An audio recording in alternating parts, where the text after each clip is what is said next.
നമസ്കാരം. പ്രധാന വാർത്തകൾ.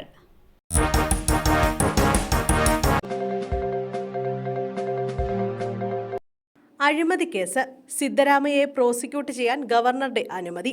കർണാടക മുഖ്യമന്ത്രിയും മുതിർന്ന കോൺഗ്രസ് നേതാവുമായ സിദ്ധരാമയ്യയെ പ്രോസിക്യൂട്ട് ചെയ്യാൻ ഗവർണറുടെ അനുമതി. മൈസൂരു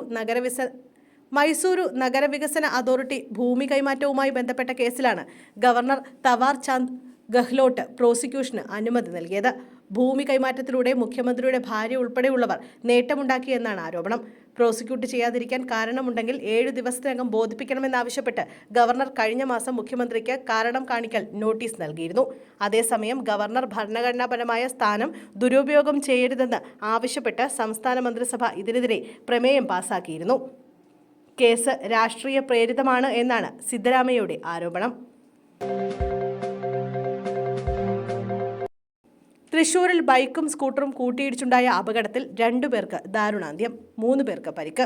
തൃശൂർ വെള്ളറക്കാട് ബൈക്കും സ്കൂട്ടറും കൂട്ടിയിടിച്ച് യാത്രക്കാർ മരിച്ചു. സ്കൂട്ടർ യാത്രക്കാരനായ മരത്തംകോട് ചിറപ്പുറത്ത് ആശാരി വീട്ടിൽ ആനന്ദൻ, ഇയാളുടെ സഹോദരപുത്രൻ പ്രവീൺ എന്നിവരാണ് മരിച്ചത്. ഇവരുടെ കൂടെയുണ്ടായിരുന്ന പ്രണവിനും സാരമായി പരിക്കേറ്റിട്ടുണ്ട്. ബൈക്ക് യാത്രക്കാരനായ എരുമപ്പെട്ടി യഹിയയ്ക്കും ഇയാളോടൊപ്പമുണ്ടായിരുന്ന മറ്റൊരാൾക്കും പരിക്കേറ്റു. എരുമപ്പെട്ടി ഭാഗത്തു നിന്നും വരികയായിരുന്ന സ്കൂട്ടറും കുന്നംകുളത്തു നിന്നും വരികയായിരുന്ന ബൈക്കുമാണ് കൂട്ടിയിടിച്ചത്. പൊന്നാനിയിലെ മത്സ്യത്തൊഴിലാളിയെ ആലപ്പുഴയിൽ കാണാതായി. മലപ്പുറം പൊന്നാനിയിലെ മത്സ്യത്തൊഴിലാളിയെ കാണാതായി. പൊന്നാനി സ്വദേശി ഷൗക്കത്തിനെയാണ് ആലപ്പുഴ ഭാഗത്ത് കടലിൽ വെച്ച് കാണാതായത്. ഇന്ന് പുലർച്ചെ 4 മണിയോടെയാണ് സംഭവം. കാണാതായ സ്ഥലത്ത് ബോട്ടുകളിൽ തെരച്ചിൽ തുടരുകയാണ്. ബോട്ടിൽ നിന്ന് കടലിലേക്ക് വീണതായാണ് സംശയിക്കുന്നത്. മത്സ്യബന്ധനം കഴിഞ്ഞ് പോകുന്നതിനിടെ ബോട്ടിലെ മറ്റു മത്സ്യത്തൊഴിലാളികൾ ഉറങ്ങുന്നതിനിടെയാണ് ഷൗക്കത്തിനെ കാണാതായത്.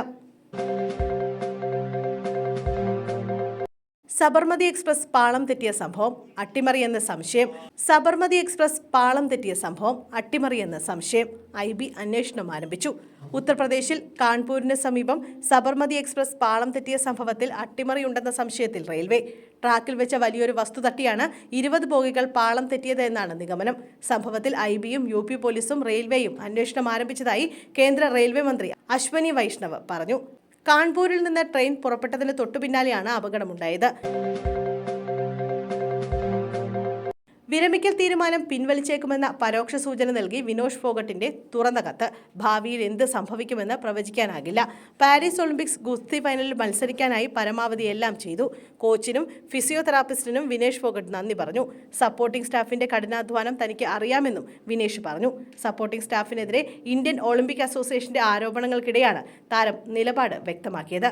അതേസമയം ദില്ലി അന്താരാഷ്ട്ര വിമാനത്താവളത്തിൽ വിനേഷിന് വൻ സ്വീകരണമാണ് ഒരുക്കിയിരിക്കുന്നത്.